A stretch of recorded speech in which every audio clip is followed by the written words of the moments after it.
नमस्कार साथियों, स्वागत है आपका आपके अपने यूट्यूब चैनल साला हेल्प पर। जी हाँ साथियों, आज हम बात करने वाले हैं आईपीआर अचल संपत्ति विवरण 2024 की कि जो आईपीआर 2024 में भरा जाना है उसको ऑनलाइन कैसे करें। समस्त कार्मिक को एसएसओ आईडी से जो राजकाज पोर्टल है उससे अपने आईपीआर भरना है, उसको किस प्रकार से भरा जाना है, लॉगिन से लेकर हम प्रिंट तक की स्टेप बाय स्टेप प्रोसेस आपको इस वीडियो में बताने वाले हैं। विद्यालय से संबंधित नवीनतम अपडेट के लिए हमारे चैनल साला हेल्प को सब्सक्राइब जरूर कर लें, बेल आइकन जरूर प्रेस कर लें जिससे आपको नवीनतम अपडेट प्राप्त हो सके। तो सबसे पहले हम गूगल में सर्च करेंगे एसएसओ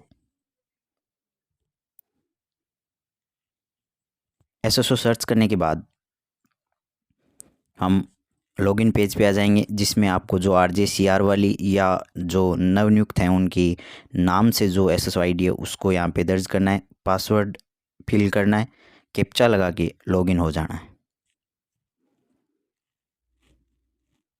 तो मैं एसएसओ पर लॉगिन हो चुका हूँ। साथियों, यदि आपकी राजकाज की आईपीआर वाली टैब पहले से खोल रखी है तो यहाँ पे आपको पहले ही दिखाई देगा यहाँ पे, लेकिन यदि नहीं मिल रहा है यहाँ पे तो आपको अदर एक्टिव ऐप पे क्लिक करना है। इसके बाद यहाँ पे आपको राज सर्च बार में राज टाइप करना है और नीचे स्क्रॉल करना है। जैसे ही आप नीचे स्क्रॉल करेंगे तो आप देख सकते हैं राजकाज आईपीआर। ये एक राजकाज के अलावा एक अन्य नया ऐप यहाँ पे जोड़ दिया गया है, तो आपको इस पर क्लिक करना है। तो हम राजकाज के आईपीआर वाले सेक्शन में आ चुके हैं। सबसे पहला काम आपको करना है, जो ये रेड क्लिक हो रहा है अपडेट प्रोफाइल, इसमें सबसे पहले आपको आपकी प्रोफाइल अपडेट करनी है। तो इस पर क्लिक करेंगे तो आपकी यदि जानकारी भरी हुई होगी तो आपको ये दिखाएगा। यदि आपको उसमें कुछ अपडेट करना है तो आपको अपडेट कर देना है और नीचे आपको आपकी सर्विस नेम ये सभी दिखाने के बाद नीचे सर्विस डिटेल दिखाएगा कि आप कहाँ पर कौन से डिपार्टमेंट में अपॉइंटमेंट है, आपकी सर्विस टाइप क्या है, आपकी एम्प्लॉय टाइप क्या है, ये आपको ध्यान से देख लेना है और यहाँ पे आपको फिल कर देना है। मेन बात है इसमें जो बेसिक पे आपको दे रखा है, बेसिक पे चूँकि बदलता रहता है तो आपको यदि आपका बेसिक पे बदल चुका है तो यहाँ पे बेसिक पे आपको नया दर्ज करना है। जो प्रोबेशन में है उनका सेम रहता है तो उनका तो यही रहेगा और आपको बदल देना है। इसके बाद आपको ये जो कैप्चा में दे रखा है ये आपको फिल कर देना है और नीचे चेक बॉक्स पे क्लिक करना है। मैं यहाँ पे ये कैप्चा फिल करके और इस चेक बॉक्स में राइट क्लिक करना है और सेव बटन पे क्लिक कर देना है, तो आपको आ जाएगा कि आपकी प्रोफाइल अपडेट हो चुकी है। इसके बाद साथियों, यदि आपके पास कोई भी प्रॉपर्टी नहीं है, जिनके पास प्रॉपर्टी नहीं है तो आप चेक बॉक्स देख सकते हैं, please check to fill IPR with no property return. तो इस पे आपको इस चेक बॉक्स पे आपको क्लिक कर देना है यदि आपके पास प्रॉपर्टी नहीं है तो इस पर क्लिक करेंगे। आपको यहाँ पे इंटर रिमार्क लिखना है तो आप इस रिमार्क में लिख सकते हैं कि आई हैव नो प्रॉपर्टी और सबमिट आईपीआर कर देंगे। सबमिट आईपीआर करने की बाद की प्रोसेस भी हम आपको बताएंगे। उससे पहले जो आपको न्यू प्रॉपर्टी ऐड करनी है या प्रीवियस प्रॉपर्टी के आधार पर ही आईपीआर सबमिट करना है। अब जिसके पास प्रॉपर्टी है, न्यू आईपीआर भर रहे हैं तो आपको इस चेक बॉक्स में क्लिक नहीं करते हुए नीचे आपकी जो भी डिटेल हैं ये भर देना है। जैसे प्रॉपर्टी टाइप है तो एग्रीकल्चर भर देना है और इसके बाद सब टाइप है तो इसमें आपके जो आपने प्रॉपर्टी ख़रीद रखी है तो उसके आधार पर ये डिटेल आपको भरनी है। उसकी लोकेशन भरनी है कि रूरल है या अर्बन है। यदि आप कोई न्यू प्रॉपर्टी इसमें ऐड कर रहे हैं तो उसका एड्रेस भर देना है, उसके पिन कोड।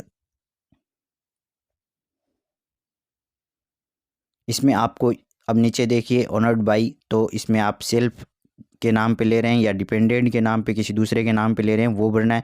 इसके बाद जो मैनर रिक्वायर्ड है इसमें आपको कि आपने परचेज़ की है या आपको गिफ्ट मिली है ऐसी डिटेल आपको यहाँ पे भरनी है। देखिए यहाँ पे खुल रहा है तो आपको परचेज़ की है या गिफ्ट की है तो ये आपको भर लेना है।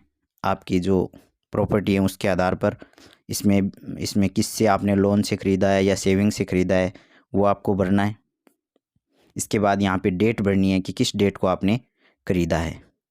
इसके बाद जिससे आपने ख़रीदा है उसका नेम और कॉन्टेक्ट नंबर और एड्रेस यहाँ पे उसको भरना है। और जो प्रॉपर्टी है उसकी आज के समय जो प्रेजेंट में उसकी वैल्यू कितनी है वो यहाँ पे आपको भरनी है। उससे एनुअल इनकम हो रही है तो यस भरना है, और एनुअल इनकम आपको भरनी है कि इस प्रॉपर्टी से एनुअल इनकम आपको कितनी हो रही है। यदि एनुअल इनकम नहीं हो रही है तो आपको नो भर देना है, नीचे रिमार्क करके यहाँ पे सेव कर देना है। यदि आप एक प्रॉपर्टी से ज़्यादा भर रहे हैं तो आपको सेव एंड न्यू पे क्लिक करना है। इस प्रकार आपके पास अभी प्रॉपर्टी है, इस साल ही आप नई प्रॉपर्टी भर रहे हैं तो इसकी ये प्रोसेस है। यदि आपने पिछले वर्ष जो भी आपके पास प्रॉपर्टी है वो पिछले वर्ष आपने भर दी थी तो उसके आधार पर ही आप उसको अपडेट करते हुए आप भरना चाहते हैं, सिलेक्ट फॉर प्रीवियस प्रॉपर्टी, तो इसमें आपको क्लिक करना है। आप इस सिलेक्ट फॉर प्रीवियस प्रॉपर्टी जो कि पिछले साल आपने भर रखी है उसको सिलेक्ट करेंगे तो आपके पास पिछले वर्ष की भरी हुई प्रॉपर्टी आपके पास आ जाएगी। देखिए यहाँ पे जैसे ही आप क्लिक करेंगे तो आपके पास जो भी आपने प्रॉपर्टी भर रखी है वो आ जाएगी। उसमें से आपको एक पे राइट क्लिक करना है और सिलेक्ट बटन पे क्लिक करना है तो आपके पास उस प्रॉपर्टी का ग्रीन आ जाएगा। तो आप उसको नीचे उस पर वापस राइट क्लिक करना है चेक बॉक्स में, और नीचे दिया हुआ अपडेट बटन पे आपको क्लिक करना है। और उस जो प्रॉपर्टी है उसकी जानकारी आपको भर देनी है कि उसमें प्रेजेंट वैल्यू क्या है। यदि आपकी उसमें और कुछ अपडेट करना है तो अभी हमने जो प्रॉपर्टी को ऐड किया था उसी आधार पर इस प्रॉपर्टी की डिटेल को आपको ऐड कर देना है, या अपडेट करना है तो अपडेट कर देना है। जैसे प्रेजेंट में वैल्यू अपडेट करनी है या एनुअल इनकम इससे प्रारंभ हुई है या नहीं हुई है तो नो, और इसके बाद इसको वापस सेव कर देना है। तो इस प्रकार से हमने देख लिया कि जो प्रीवियस प्रॉपर्टी थी उसको किस प्रकार से भरना है। इसके बाद आपको यदि पीछे की भरी हुई जो प्रॉपर्टी देखनी है तो view submit immovable property return, इस पर आप क्लिक करके पहले की भरी प्रॉपर्टी को भी आप देख सकते हैं आईपीआर को। तो इसमें आपको जो सिलेक्ट है प्लीज़ सिलेक्ट ईयर है तो उसमें जिस सन की देखनी है उस सन को सर्च क्लिक कर लेना है और सर्च पे क्लिक करेंगे तो आपके पास नीचे आ जाएगा। तो आईपीआर 2023 है तो इस पर आप क्लिक करके 2023 में भरा हुआ आईपीआर भी आप देख सकते हैं। अब हम देखते हैं कि आपने जिस भी तरीके से आईपीआर भर लिया है तो हम नो प्रॉपर्टी भर रहे हैं, इसमें सबमिट आईपीआर पे आपको क्लिक करना है। तो आपके पास एक प्रीव्यू आ जाएगा जिसमें आप देख सकते हैं कि आपने की भरी हुई डिटेल। इसको नीचे आप स्क्रॉल करेंगे तो आपको जो आईपीआर है उसकी डिटेल मिल जाएगी। फिर नीचे स्क्रॉल करेंगे तो वेरीफाई एंड सबमिट बटन दिया होगा, इस पर आपको क्लिक करना है। तो आपका जो आधार से लिंक मोबाइल नंबर है उस पर ओटीपी आएगी। इसमें आप आफ्टर चेंज नहीं कर पाएंगे तो आप कह सकते हैं यस पे आपको क्लिक कर देना है। तो अब आपके जो मोबाइल नंबर है उस पर ओटीपी चली जाएगी तो वो ओटीपी यहाँ पे आपको दर्ज करनी है। दर्ज करके नीचे आप वेरीफाई ओटीपी पे क्लिक कर देंगे। जैसे ही आप वेरीफाई ओटीपी पे क्लिक करेंगे तो आपकी जो आईपीआर है वो सबमिट हो जाएगी, देख सकते हैं आप। तो आईपीआर 2024 जो 1/1/2024 को सबमिट हो चुकी है। तो इसको आप अब वापस इस आईपीआर 2024 पे आपको क्लिक करना है। इस आईपीआर 2024 पे क्लिक करेंगे तो ये आईपीआर 2000 आपको डाउनलोड के लिए कहेगा तो इसको आपको डाउनलोड कर लेना है और आपको इसको चेक कर लेना है। साथियों अब जो नीचे आप निशान देख रहे हैं कि सिग्नेचर नोट वेरीफाई, इसको आपको वेरीफाई करना पड़ेगा।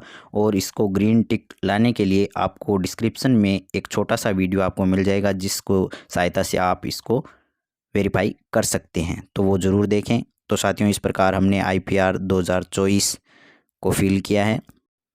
यदि ये जानकारी आपको अच्छी लगी तो लाइक और शेयर ज़रूर करें। हमारे चैनल साला हेल्प को सब्सक्राइब जरूर कर लें, बेल आइकन ज़रूर दबा लें जिससे आपको नवीनतम अपडेट प्राप्त हो सके। साथियों ये संपूर्ण जानकारी मेरे निजी अनुभव द्वारा आपकी सहायता के लिए बनाया गया वीडियो है और इसमें कोई विरोधाभास की स्थिति में विभागीय दिशा निर्देश ही मान्य होंगे। धन्यवाद।